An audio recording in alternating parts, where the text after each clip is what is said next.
Hello everyone, देखिए ये last video है आप लोगों के लिए। जैसा मैंने पिछले वीडियो में बोला था कि आपसे सेल करा देंगे और रूट आफ्टर एडमिनिस्ट्रेशन करा देंगे, वो हम लोग इसमें खत्म करने वाले हैं। ज़्यादा बड़ा लेक्चर नहीं है, छोटा सा लेक्चर है, लेकिन आप लोगों के लिए ये लेक्चर इंपॉर्टेंट है क्योंकि सेल और रूट आफ्टर एडमिनिस्ट्रेशन ये भी इंपॉर्टेंट है। इसके साथ साथ जो मोस्ट इंपॉर्टेंट चीज़ है, हम लोग यहाँ पर एक चीज़ डिस्कस करने वाले हैं, कैसे आपको एग्जाम में कॉपी में लिखना है और क्या इंपॉर्टेंट टॉपिक हैं जो आपको पढ़ने हैं, चाहे वो लैब से रिलेटेड हो, चाहे वो आपका जो है फर्स्ट पेपर हो, उसकी भी लिस्ट आपको यहाँ पर देंगे। पहले सेल को फटाफट खत्म करते हैं, कोई इसमें फालतू की बात नहीं होने वाली है। दूसरी चीज़ ये है कि ये आप एक काम कीजिए, क्योंकि आपके पास अभी 4 दिन बचे हुए हैं, तो आप अभी से हाथ में पेन लेके और कॉपी लेके बैठिए। पढ़ने के साथ साथ आप उसको लिखते जरूर जाइएगा। ये पॉइंट हम आगे आपको बताएंगे। लिखना आपके लिए इंपॉर्टेंट है क्योंकि जब आपको 26 पेज की कॉपी मिलेगी वहाँ पर आपको लिखना होगा, ना कि आपको पूछा जाएगा। आप सामने एग्जामिनर को बता रहे होंगे, तो आपकी लिखने की भी प्रैक्टिस होनी चाहिए, ठीक है। क्योंकि अगर आप एग्जाम में लिख के नहीं आ रहे होंगे, आता आपको चाहे जितना हो, नंबर नहीं आने वाले, ठीक है। चलिए स्टार्ट करते हैं। सेल क्या होता है, जैसा कि पहले यहाँ पर लिखा हुआ है एक लाइन, सब लोग जानते हैं, cell is the basic unit of life. Cell जो है स्ट्रक्चरल और फंक्शनल यूनिट है हमारे जीवन की। हम जो बने हुए हैं वो सेल से बने हुए हैं। जैसे एक मकान होता है, एक ईंट से बनता है, एक ईंट बनती है, ईंट से दीवार बनती है, फिर धीरे धीरे क्या होता है, छत पड़ जाती है और पूरा मकान बन के तैयार हो जाता है। सेम ऐसे ही यही होता है कि हम लोग बने होते हैं सेल से। जब कई सारे सेल एक साथ मिल जाते हैं तो टिश्यू बनता है, जब कई सारे टिश्यू एक साथ मिलते हैं तो आर्गन बनता है, और जब कई सारे आर्गन एक साथ मिलकर काम करते हैं तो आर्गन सिस्टम बनता है, और जब आर्गन सिस्टम बन जाता है तो उसके बाद मानव बन गया, ठीक। तो ये होता है सेल, ठीक है, ऐसे काम करता है। सेल जो है basic and functional unit of life है। जो सारे जीव हैं वो किससे मिलकर बने होते हैं, सेल से मिलकर बने होते हैं। स्टडी ऑफ सेल को क्या कहते हैं, साइटोलॉजी कहते हैं। स्टडी ऑफ सेल साइटोलॉजी कहते हैं। फादर कौन है साइटोलॉजी के, तो वो है रॉबर्ट हुक। कौन है, रॉबर्ट हुक हैं। सबसे पहले किसने सेल को डिस्क्राइब किया, वो भी लिविंग जिंदा सेल को, ठीक है, तो उन्होंने किया एंटोनी वान ल्यूवेनहॉक। किसने किया, एंटोनी वान ल्यूवेनहॉक ने। देखिएगा, सेल दो टाइप की होती है, कोशिका दो टाइप की होती है। एक होती है यूनिसेलुलर, एक होती है मल्टीसेलुलर। यूनिसेलुलर का मतलब होता है सिर्फ और सिर्फ एक कोशिका हो, वो एक जीव की तरीके से काम करे। और मल्टीसेलुलर क्या होता है, जब बहुत सारी कोशिकाएं मिलकर टिश्यू बनाए, आर्गन सिस्टम बनाए, फिर बॉडी बने, तो उसको मल्टीसेलुलर बोलते हैं, ठीक है, जहां पर एक से अधिक कोशिकाएं हों। एक कोशिका आपके सामने बनी हुई है, उसमें क्या क्या होता है सुनिएगा। एक जो कोशिका होती है, सेल होती है, उसमें क्या होता है, राइबोसोम होता है। राइबोसोम होता है, हिंदी के पीछे मत पड़िएगा क्योंकि नाम जो है ऐसे ही आपको मिलेंगे, ठीक है। राइबोसोम होता है, उसकी क्या होती है, सेल वॉल होती है। क्या होती है, सेल वॉल होती है। प्लांट में होती है, एनिमल में नहीं होती है। उसके अंदर एक न्यूक्लियस होता है। उसके अंदर क्या होता है, न्यूक्लियस होता है। न्यूक्लियस के अंदर भी एक न्यूक्लियस होता है जिसको न्यूक्लियोलस बोलते हैं, ठीक है, उसको क्या बोलते हैं, न्यूक्लियोलस बोलते हैं। और उसमें क्या होता है, इंडोप्लाज्मिक रेटिकुलम होता है, जो ये आपको दिख रहा है, ये इंडोप्लाज्मिक रेटिकुलम है। इसका मतलब होता है अंतःप्रद्रवी जालिका, हिंदी में बोलते हैं। इसके अंदर क्या होता है, सेंट्रोसोम होता है। सेंट्रोसोम होता है, गोल्गी बॉडी होते हैं। क्या होते हैं, ये बने हुए गोल्गी बॉडी होते हैं। उसके साथ साथ इसमें आपको माइटोकांड्रिया दिख रही होगी, कोशिका का पावर हाउस जिसे कहते हैं। उसके साथ साथ आपको ये जो है साइटोप्लाज्म होता है, ऐसे जो है इसके अंदर क्या होता है, जीव द्रव्य होता है जिसको साइटोप्लाज्म बोलते हैं। सेल के ऊपर कवरिंग होती है जिसको सेल मेम्ब्रेन बोलते हैं, ठीक है। उसके बाद में इसके अंदर क्या होता है, लाइसोसोम होता है। क्या होता है, सेल के अंदर लाइसोसोम होता है और माइक्रोट्यूब्यूल्स होते हैं, ठीक। ये छोटी छोटी संरचना होती है, इनको माइक्रोट्यूब्यूल बोलते हैं। ये समझ गए, एक सेल ऐसी होती है। आइए इनके बारे में थोड़ा थोड़ा समझते हैं। सबसे पहले जो हमने बताया, कोशिका दो प्रकार की होती हैं कोशिकाएं, एक को यूनिसेलुलर बोलते हैं, एक को मल्टीसेलुलर बोलते हैं। एक और टाइप बांटते हैं, एक को प्रोकैरियोटिक बोलते हैं, एक को यूकैरियोटिक बोलते हैं। प्रो का मतलब होता है पुराना यानी ओल्ड, ठीक, ये ओल्ड टाइप की कोशिका होगी। यू का मतलब होता है नया, यू का मतलब क्या होगा, नया। और कैरियन का मतलब क्या होता है, न्यूक्लियस। जिसमें वेल डेवलप्ड न्यूक्लियस हो उसको बोलते हैं यूकैरियोटिक, और जिसमें ओल्ड पुराने टाइप का हो, अनडेवलप्ड न्यूक्लियस हो या हो ही नहीं, उसको क्या बोलते हैं, प्रोकैरियोटिक बोलते हैं, ठीक है। इतना समझ गए।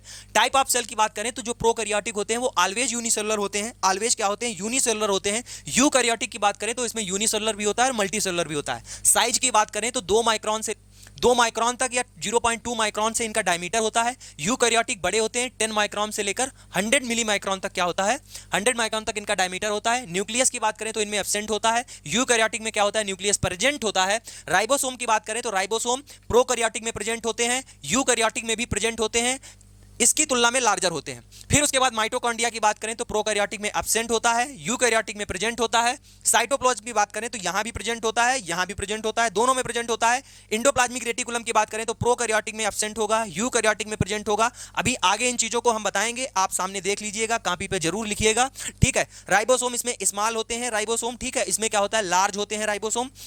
लाइसोसोम की बात करें तो लाइसोसोम और सेंट्रोसोम क्या होते हैं, एब्सेंट होते हैं प्रोकैरियोटिक में और प्रेजेंट होते हैं यूकैरियोटिक में। इनमें जो सेल डिवीजन होता है प्रोकैरियोटिक में बाइनरी फिजन से होता है, बाइनरी फिजन से होता है, और जो यूकैरियोटिक में होता है वो माइटोसिस से होता है। बात की जाए रिप्रोडक्शन की तो इसमें एसेक्सुअल होता है प्रोकैरियोटिक में, और यूकैरियोटिक में एसेक्सुअल और सेक्सुअल दोनों होता है। एग्जांपल की बात करें, प्रोकैरियोटिक का एग्जांपल है बैक्टीरिया, यूकैरियोटिक का एग्जांपल है प्लांट और एनिमल सेल। ये डिफरेंस है प्रोकैरियोटिक और यूकैरियोटिक में, ठीक है। आगे चलते हैं, आपको बताते हैं एनिमल सेल और प्लांट सेल में क्या डिफरेंस है, एनिमल सेल और प्लांट सेल में क्या डिफरेंस है। एनिमल सेल में क्या होता है, सेल वॉल एब्सेंट होती है, अभी बताया सेल वॉल एनिमल सेल में एब्सेंट होती है, प्लांट सेल में क्या होती है, प्रेजेंट होती है। प्लास्टिड की बात करें, प्लास्टिड क्या होता है, लवक, और एनिमल सेल में लवक क्या होते हैं, एब्सेंट होते हैं, प्लांट सेल में प्रेजेंट होते हैं। लवक क्या करते हैं, लवक आप जानते होंगे क्या करते हैं, हरित लवक होता है जो हरा होता है, जो हरित लवक आप पौधे में हरा देखते हैं, वो क्या करते हैं, वो सूर्य की प्रकाश से क्या करते हैं, वो सूर्य के प्रकाश में फोटोसिंथेसिस कराते हैं, उससे पौधा अपना भोजन बनाते हैं, वो होते हैं। वैक्यूल की बात करें, रिक्तिका की बात करें तो एनिमल सेल में एब्सेंट होती है और प्लांट सेल में क्या होती है, प्रेजेंट होती है। सेंट्रोसोम की बात करें तो एनिमल सेल में क्या होता है, प्रेजेंट होता है, और प्लांट सेल में एब्सेंट होता है। ये डिफरेंस हो गए प्लांट सेल और एनिमल सेल के।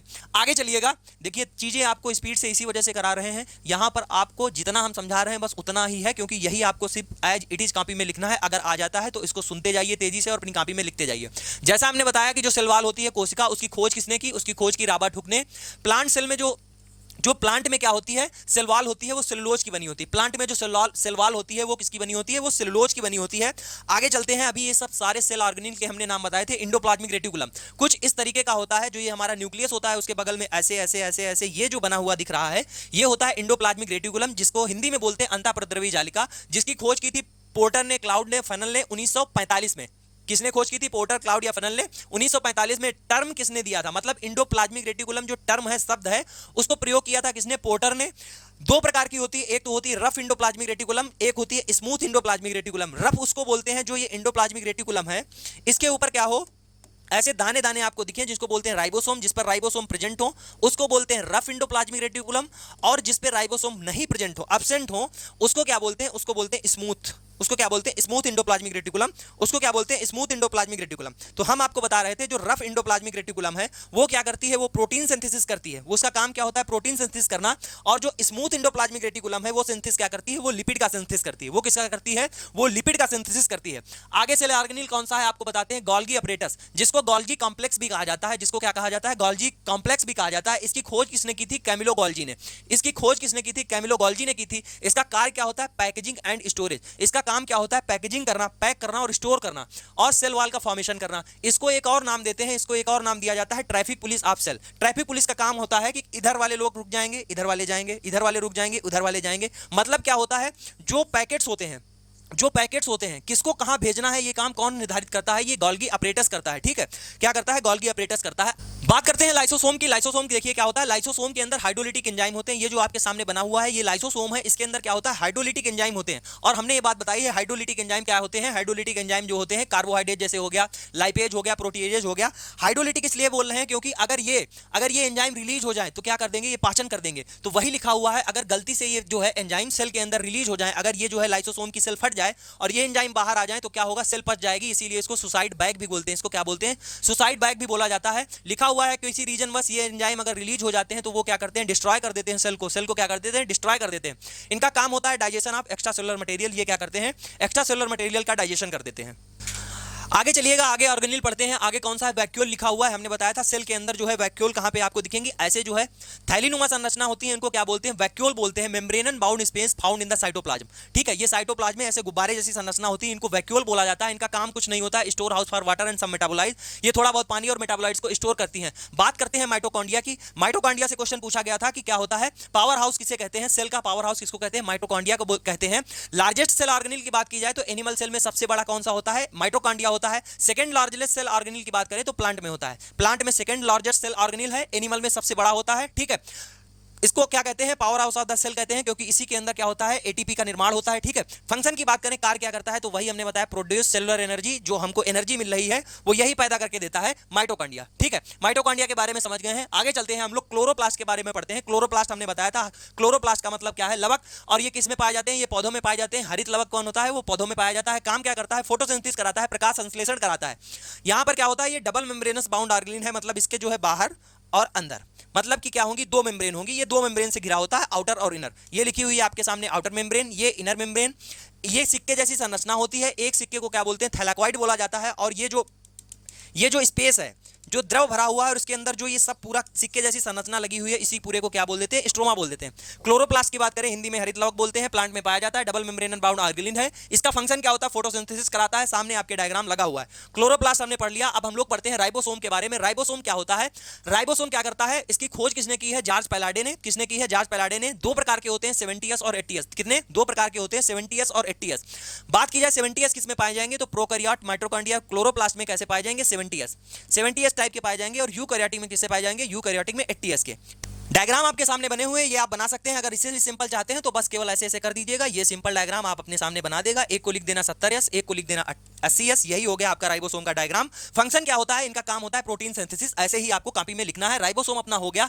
अब हम लोग पढ़ते हैं एपोप्टोसिस और नेक्रोसिस क्या होता है। मोस्ट वांटेड टॉपिक है, हर बार एग्जाम में पूछा गया। इसको 10 बार आप स्टार लगा लीजिए, ठीक है। इसको जरूर पढ़ के जाइए। एपोप्टोसिस आपके सामने लिखा हुआ है और नेक्रोसिस आपके सामने लिखा हुआ है। एपोप्टोसिस, नेक्रोसिस, ये दोनों वर्ड रिलेटेड है किससे? सेल डेथ से। किससे रिलेटेड है? सेल डेथ से, सेल की मृत्यु से, ठीक है।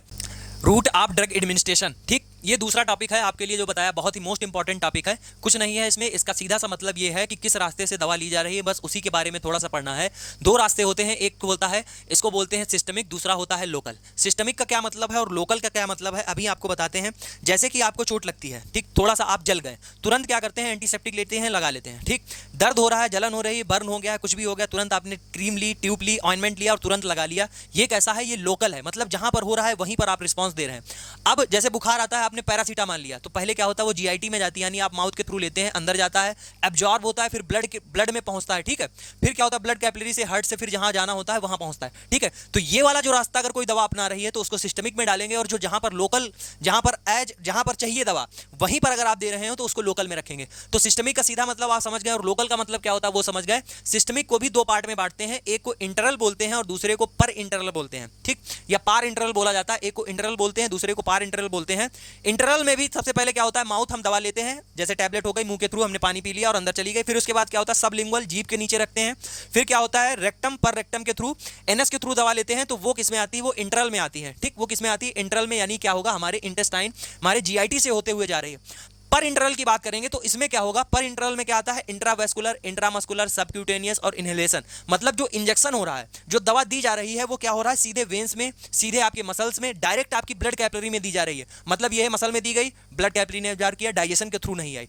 तो ऐसा जो होगा रास्ता, उसको पर इंटरल बोलेंगे। लोकल में हमने बता दिया, लोकल में क्या होता है? टॉपिकल होता है, इंट्राएट्रियल होता है, डीप टिश्यू होता है, इसको हम लास्ट में बताते हैं, ठीक। तो पहले क्या हुआ? ड्रग एडमिनिस्ट्रेशन को दो पार्ट में बांटा, सिस्टमिक और लोकल। सिस्टमिक को भी दो पार्ट में बांटते हैं, इंटरल और पर इंटरल, ठीक। पार इंटरल, इंटरल में क्या आता है? ओरल आता है, माउथ के थ्रू दवा ले रहे हैं, सबलिंगुअल और रेक्टम के थ्रू। पर इंटरल में क्या होता है? इंट्रावेस्कुलर, इंट्रामस्कुलर, सबक्यूटेनियस और इनहेलेशन। इनहेलेशन का वही मतलब होता है जो पंप लेते हैं, सांस फूलती, वो हो गया इनहेलेशन। आइएगा, इंटरल में बात की थी हमने। इंटरल में क्या हो रहा था? हम दवा ले रहे थे, टैबलेट ले रहे हैं, किसके थ्रू ले रहे थे? माउथ के थ्रू ले रहे थे। और किसमें जा रहा था? वो गैस्ट्रो इंटेस्टाइनल ट्रैक में जा रहा था, जीआईटी में जा रहा था। उसके बाद एब्जॉर्ब हो रही थी वो दवा, फिर किसमें पहुंच रही थी? फिर ब्लड में पहुंच रही थी। तो ऐसे रूट को हमने बोला इंटरल रूट।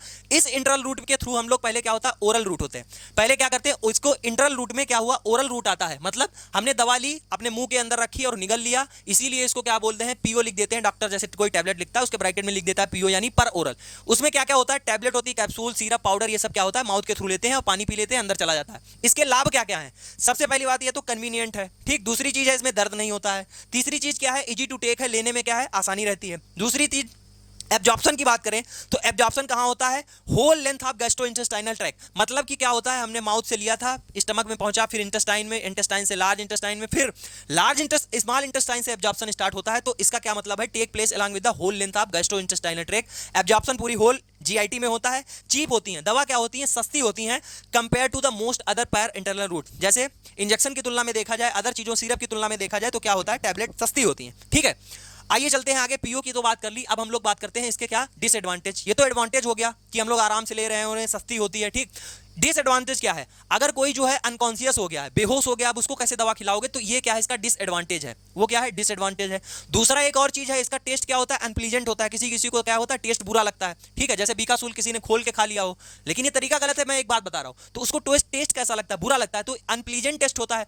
और कुछ दवाइयों के क्या होता है? इफेक्ट स्लो होता है। आप अगर टैबलेट ले रहे हैं तो उसका इफेक्ट स्लो होता है, क्योंकि एब्जॉर्प्शन उसका देर में होता है। इमरजेंसी में क्या होता है? इन ड्रग का इफेक्ट क्या होता है? स्लो होता है। दूसरी चीज, एक चीज आती है इसमें, फर्स्ट पास इफेक्ट बोलते हैं। फर्स्ट पास इफेक्ट क्या होता है? अभी बताता हूं। आपने क्या किया, टैबलेट थी आपने ली, आपके स्टमक में गई, इंटेस्टाइन में गई, यहां से एब्जॉर्ब होके क्या होता है, एब्जॉर्ब होने के बाद में पहले लीवर के पास आती है। क्या होती है, वो दवा एब्जॉर्ब होने के बाद लीवर में आती है और लीवर के बाद किसमें, ब्लड कैपिलरी में दी जाती है, आपके फिर जो है ब्लड स्ट्रीम में छोड़ी जाती है। समझिए पहले क्या हो रहा है, फर्स्ट पास इफेक्ट उसको बोल रहे हैं। आपने दवा ली, आपने डाइजेशन हुआ, स्टमक तक पहुंची, उसके बाद इंटेस्टाइन पहुंची, एब्जॉर्प्शन होता है। एब्जॉर्प्शन के बाद सारा कुछ मटेरियल पोर्टल वेन के द्वारा लीवर क्या करता है, पहले उसको मेटाबोलाइज करता है। लीवर उसको क्या करता है, देखता है, चेक करता है, अगर टॉक्सिक है उसको क्या कर देता है, लेस टॉक्सिक में कन्वर्ट कर देता है। हमने आपको काम बताया था लीवर का, ठीक है। अब उसको करने के बाद में, उसका इफेक्ट देखने के बाद में, चेक करने के बाद में, उसको जो है मेटाबोलाइज करने के बाद में दवा किसमें, ब्लड स्ट्रीम में भेजता है। तो उसी को बोलते हैं फर्स्ट पास इफेक्ट। लिखा हुआ है ड्रग एब्जॉर्ब की जाती है orally, initially transport to the liver को भेजी जाती है बाया पोर्टल वेन के द्वारा लीवर में भेजी जाती है। The greater the first pass effect, मतलब कि जितना ज्यादा ये फर्स्ट पास इफेक्ट है, ये जितना ज्यादा होगा, मतलब अगर लीवर ने अपना इफेक्ट ज्यादा दिखाया तो क्या होगा, दवा का है असर कम होगा। समझ गए, दवा का असर क्या होगा, कम होगा। The less agent will reach to the systemic circulation. क्या हमने बताया, दवा एब्जॉर्ब हुई पोर्टल वेन के द्वारा, लीवर में आई, लीवर ने क्या किया, अगर लीवर ने क्या किया, इफेक्ट ज्यादा दिया, मतलब समझ रहे, लीवर ने बैरियर लगा दिया, लीवर ने कम ब्लड स्ट्रीम में दवा को छोड़ा, तो वही होगा, जितना फर्स्ट पास इफेक्ट ज्यादा होगा उतनी दवा ब्लड में कम आ पाएगी। वही बात यहां पर लिखी है, इसी को बोलते हैं फर्स्ट पास इफेक्ट। ठीक, ज्यादा समझो नहीं, बस इसको लिखते जाओ, हम बोलते जा रहे हैं, आप इसको लिखते चले जाइए, सब याद हो गया। सब लिंगुअल की बात करें, कुछ दवा क्या होता है, जीभ के नीचे रख ली जाती है और डायरेक्ट क्या होती है, एब्जॉर्ब हो जाती है, ऐसे रूट को बोलते हैं सब लिंगुअल। ड्रग क्या किया जाता है, प्लेस की जाती है अंडर द टंग, जीभ के नीचे, और taken without use of water, बिना पानी के ले लेते हैं। और क्या होता है, जैसे ही इसको जीभ पे इसके जीभ के नीचे रखते हैं, वो क्या होता है, टूट जाती है, डिसइंटीग्रेट हो जाती है और एब्जॉर्प्शन होने लगता है माउथ में। ये स्मॉलर साइज में होती है। टैबलेट का नाम बताएं जो सब लिंगुअल टैबलेट होती है, जैसे नाइट्रोग्लिसराइन, जो नाइट्रोग्लिसरीन टैबलेट होती है वो क्या होती है, स्मॉलर इन साइज होती है, उसको जीभ के नीचे रख लेते हैं, जैसे हार्ट वाले पेशेंट होते हैं उनको। एडवांटेज की बात करें कि जो सबलिंगुअल रूट है इसमें एडवांटेज क्या है, तो रैपिड एब्जॉर्प्शन होता है, तेजी से होता है, ड्रग की स्टेबिलिटी बनी रहती है और अवॉइड करती है फर्स्ट पास इफेक्ट। जो हमने बताया फर्स्ट पास इफेक्ट क्या है, ड्रग पहले आपके पेट में गई, इंटेस्टाइन में गई, उसके बाद लीवर में गई, लीवर के बाद अगर जो है ब्लड में छोड़ी जा रही है तो उसको बोलेंगे फर्स्ट पास इफेक्ट। इसमें क्या हो रहा है, डायरेक्ट ब्लड कैपिलरी यहां पर होती है, ऐसे ही डायरेक्ट एब्जॉर्ब हो जा रही है, इसीलिए इसका एडवांटेज क्या है, ये अवॉइड कर रही है फर्स्ट पास इफेक्ट। डिसएडवांटेज की बात करें तो इनकन्वीनियंट, जैसा कि हमने बताया स्मॉल डोजेज बहुत कम डोज में ली जाती हैं और अनप्लीजेंट टेस्ट होता है। बात समझ गए सबलिंगुअल की। आगे चलते हैं पर रेक्टल की बात करते हैं, तो इसमें कुछ नहीं होता है, दवा जो है रेक्टम के थ्रू दी जाती है, दवा रेक्टम के थ्रू दी जाती है और उसमें क्या होता है, ड्रग में वैक्सी सब्सटेंस डिजॉल्व कर लिए जाते हैं और फिर उसके बाद लिक्विफाई करके रेक्टम के अंदर डाल दिया जाता है। एडवांटेज की बात करें, अगर कोई पेशेंट मूर्छित है, बेहोश है, तो उसमें क्या होता है, इस रास्ते से क्या होता है, दवा दी जा सकती है। पेशेंट हैविंग नोजिया या वोमिटिंग, लगातार वोमिटिंग और नोजिया हो रहा है और दवा रुक नहीं रही है, तो इस वजह से भी दे सकते हैं। डिसएडवांटेज की बात करें तो इसमें क्या होता है, इरिटेशन होता है, मे काज इरिटेशन। तो ये हो गया पीओ। अब हमारा सिस्टमिक में एक खत्म हो गया इंटरल, अब हम लोग दूसरे पे आ गए हैं, पर इंटरल की बात कर रहे हैं, जो हमने इंजेक्शन वाली बात की थी, ठीक है, जिसमें क्या हो रहा था, हमारा जीआईटी इन्वॉल्व नहीं हो रहा था, उसको हम लोग पर इंटरल बोल रहे हैं। In this route of drug administration drug doesn't pass through the gastrointestinal tract. अब हमारे दवा जो है माउथ में जा रही है, फिर हमारे स्टमक में जा रही है, फिर इंटेस्टाइन में जा रही है, उसके बाद एब्जॉर्ब होकर लीवर में जाती है, लीवर के बाद क्या करता है, ब्लड में जाती है। तो अब डायरेक्ट क्या हो रही है, दवा किसमें, ब्लड में छोड़ी जा रही है। तो वो किसके थ्रू छोड़ी जा सकती है, विद इंजेक्शन, एक तो इंजेक्शन के द्वारा, दूसरा क्या होता है, एक विदाउट इंजेक्शन भी छोड़ सकते हैं। पहले देखिए, जब क्या किया जाए, इंट्रावेस्कुलर, ठीक है, वेन में क्या किया जाए, इंजेक्शन लगा दिया जाए, मसल में लगा दिया जाए, सबक्यूटेनियस में लगा दिया जाए, तो ऐसे को क्या कहेंगे, विद इंजेक्शन के साथ पर इंटरनल रूट हम लोग फॉलो कर रहे हैं। विदाउट इंजेक्शन की बात करें तो विदाउट इंजेक्शन क्या होता है, जो हमारा इनहेलेशन पंप होता है, जब सांस फूलने लगती है हम उसको ले लेते हैं तुरंत, ठीक है, उसको क्या ले लेते हैं, तुरंत ले लेते हैं, वो किस में आता है, वो विदाउट इंजेक्शन में आता है, जैसे कि क्या हो गया, इनहेलेशन। अब इंट्रावेस्कुलर जैसे हमने बताया, उसमें क्या होता है, drug taken into the blood directly, taken with the help of injection के द्वारा, और एब्जॉर्प्शन फेज इज बाईपास, क्योंकि दवा ले रहे हैं किसके थ्रू, इंजेक्शन के थ्रू, डायरेक्ट क्या हो रही है, हमारे सिस्टमिक में पहुंच जा रही है, हमारे हार्ट के पास पहुंच रही है, ठीक है, सर्कुलेशन में पहुंच जा रही है। ये लिखा हुआ है सामने, देखो ये स्किन की लेयर बनी हुई है, ये हमारी स्किन है। सबसे पहले जो स्किन होती है उसको बोलते हैं एपिडर्मिस, जो डर्मिस के ऊपर है उसको बोलते हैं एपिडर्मिस, ठीक, जो डर्मिस के ऊपर है उसको बोलते हैं एपिडर्मिस। उसके बाद नीचे आती है सबक्यूटेनियस, उसके बाद कौन सी लेयर आती है, ये जो दिख रही है वो सबक्यूटेनियस है। कौन सी है, सबक्यूटेनियस है। अब देखो उसके नीचे क्या होती है, सबसे नीचे होती है मसल, ठीक। जो इंजेक्शन इंट्रामस्कुलर लगता है वो 90 डिग्री पे लगता है, किस पे लगता है, 90 डिग्री पे, ये आपको दिख रहा है सबसे नीचे वाली में जा रहा है, तो ये कैसा है, इंट्रामस्कुलर है। सबक्यूटेनियस की बात करें तो मसल से जस्ट ऊपर जो लेयर होती है उसको क्या बोलते हैं, सबक्यूटेनियस बोलते हैं। इंट्रावेनस की बात करते हैं तो आप लोग जानते हैं, अगर वेन में जो है इंजेक्शन दिया जा रहा है वो इंट्रावेनस हो गया। इंट्राडर्मल की बात करें, जो डर्मिस वाली लेयर में दिया जा रहा है इसके जस्ट नीचे, वो कौन सा है, वो कैसा है, इंट्राडर्मल है। ये आप डायग्राम भी पेस्ट कर सकते हैं, छाप सकते हैं। आगे चलिएगा, आगे हमने इसके एडवांटेज बताते हैं। ऑलमोस्ट प्रिसाइज, ठीक है, ऑलमोस्ट प्रिसाइज होता है, एक्यूरेट होता है, इमीडिएट होता है इसका एक्शन। जैसे ही पेन हो रहा, मान लीजिए आपको दर्द हो रहा, तुरंत इंजेक्शन लगा, ट्रामाडोल, डाइक्लोफेनेक जो भी लगा, 5 मिनट में, 2 मिनट में, 3 मिनट में तुमने कहा आराम मिलने लगा, तो वही लिखा हुआ है एक्यूरेट और इमीडिएट क्या होता है, एक्शन होता है। Large quantity can be given, fluid आप देखते हैं लार्ज क्वांटिटी में दिया जाता है, फेयरली पेन फ्री, दर्द नहीं होता है, क्विक एक्शन, तेजी से एक्शन होता है। डिसएडवांटेज की बात करें तो जहां पर इंजेक्शन लगता है थोड़ा सा दर्द होता है। Greater risk of adverse effect, क्योंकि अगर दवा का देखो, दवा अगर रिएक्शन करती है तो उसका इफेक्ट कम होता है, अगर इंजेक्शन लग रहा है डायरेक्ट आपके सिस्टमिक में पहुंच रहा है तो इसका क्या होता है, एडवर्स इफेक्ट ज्यादा होता है, ठीक है। उसके बाद इंट्रामस्कुलर की बात करें तो मसल में लगता है, ठीक है, डायरेक्टली क्या होती है, ड्रग मसल में दे दी जाती है, किसकी सहायता से, इंजेक्शन की सहायता से।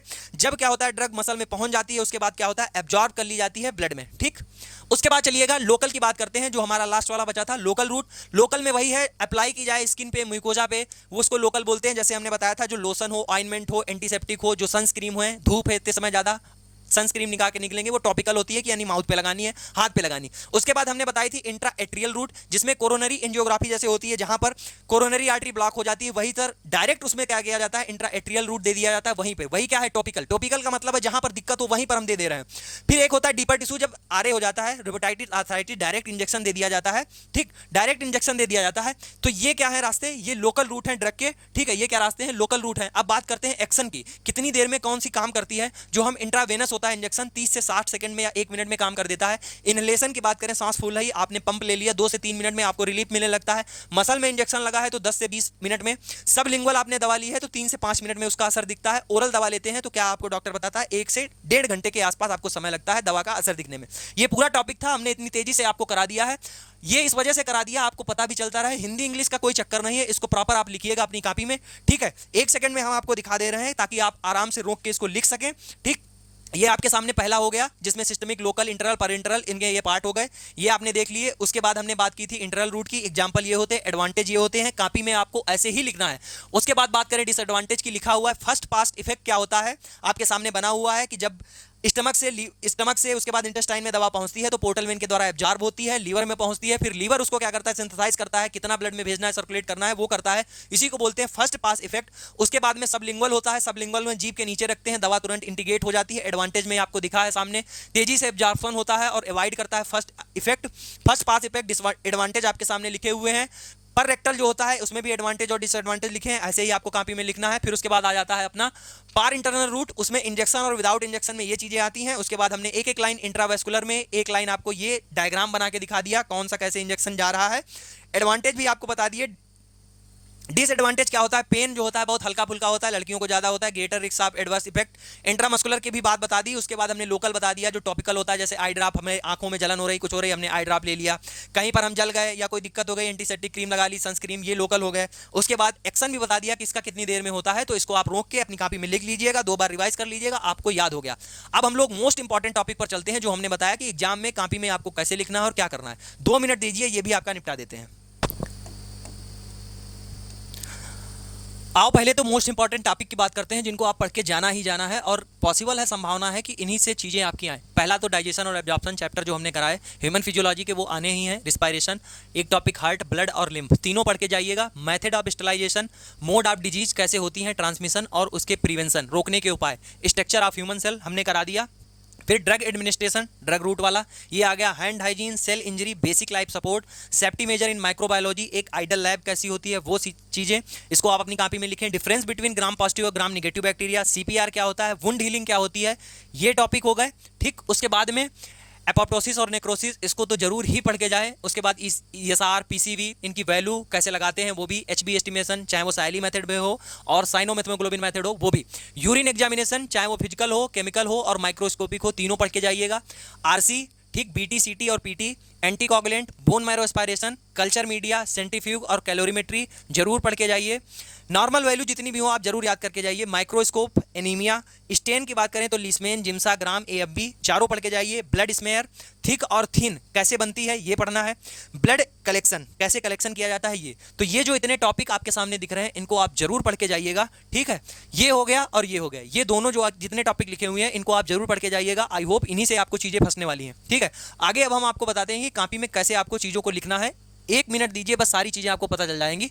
ऐसे आपके पास कॉपी आएगी 26 या 32 ऐसे ही कुछ पेज की कॉपी होगी। कॉपी मिलते ही आपको सबसे पहले ऐसे किनारे और इधर स्केच और क्या करना है, स्केच और पटरी की सहायता से ऐसे पूरे पेज में ऐसे ही आपको लाइन खींच डालनी है, ठीक है। और पेपर हमने पहले ही डिस्कस करके किया था कि कैसे कितने क्वेश्चन आते हैं और क्या होता है। पहले तो ये काम करना है, सारे पेजेस पर आपको ऐसे लाइन खींच डालनी है, ठीक। पहला काम ये हो गया।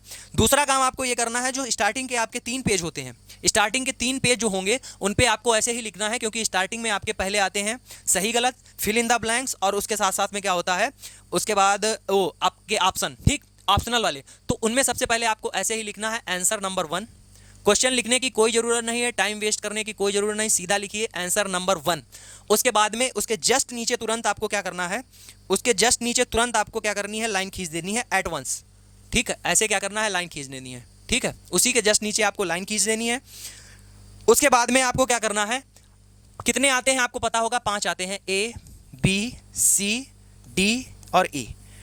बिना टाइम वेस्ट किए हुए अगर आपको आ रहे हो तो 1 सेकंड में आपको लगाना है, इसका ए ऑप्शन सही है, इसका बी ऑप्शन सही है, इसका ए सही है, इसका बी सही है, इसका डी सही है। अगर आपको आ रहे हो तो करें, वरना इस पेज को छोड़ें और आगे चलें, ठीक है। इस पेज को छोड़ते हुए आपको चलना है कहां, आगे। दूसरे वाले पेज पर आप आएंगे तो दूसरे वाला पेज जब आपको मिलेगा उस पर आपको क्या करना रहेगा, सेम ऐसे ही चीजें करनी है। आंसर नंबर 2 आपको लिखना है, तुरंत लिख देना है, ठीक। इसको बाद में कर सकते हो, आंसर नंबर 2 लिख देना है, फिर वही चीजें आपको ए बी सी या 1 2 3 जो भी दे रखा हो वो आप डाल दीजिए और आगे बढ़ जाइए। क्यों, ये चीजें हम बाद में करेंगे। आंसर नंबर 3 फिर लिखेंगे, अगर आ रही होंगी चीजें तो फटाफट लिखेंगे, इसके नीचे लाइन खींचेंगे, हो सकेगा तुरंत तो ऐसे थोड़ा बहुत सजा भी देंगे इस तरीके से। फिर वही हमने यहां पर लिख दिया ए बी सी और डी, ठीक है। ये सारी चीजें आपको मेंशन करती रहनी है। अब देखो, क्वेश्चन लिखने का आपको कोई फायदा नहीं है, आप पूरा क्वेश्चन लिखें, उसके बाद में फिल इन द ब्लैंक जो आंसर होता है वो लिख दें, सोचेंगे आप नंबर मिल जाएगा, नहीं, क्योंकि अगर आप केवल आंसर लिख के आते हैं उसको भी सही करेगा, वो भी 1 नंबर पाएगा, और अगर आप पूरा लिख के आएंगे तब भी 1 नंबर पाएंगे, ठीक है। तो इसमें टाइम वेस्ट ना करें। ये तो आपके 15 नंबर हो गए, जिसमें आपको कॉपी में ऐसे ही करना है, ठीक। ऐसे डाल के छोड़ लेना है और ऐसे करना है। अगर आ रहे हो तो फटाफट लिखना, वरना छोड़ देना, बाद में करना। आगे चलते हैं, लॉन्ग आंसर आपको कैसे लिखना है। तो क्वेश्चन नंबर जब 4 पे आओगे आप, जब क्वेश्चन नंबर 4 पे आओगे, अब हम लोग क्या करते हैं, एक नंबर वाले हमारे 15 नंबर खत्म हो चुके हैं, मतलब जिसमें हमारा ऑब्जेक्टिव था वो हमने कर लिया, उसके बाद फिल इन द ब्लैंक्स कर लिया, उसके बाद में हमने क्या किया, उसमें जो है सही गलत भी कर लिया, ठीक है, राइट और रॉन्ग भी कर लिया। अब उसके बाद हम लोग आते हैं लॉन्ग आंसर पे।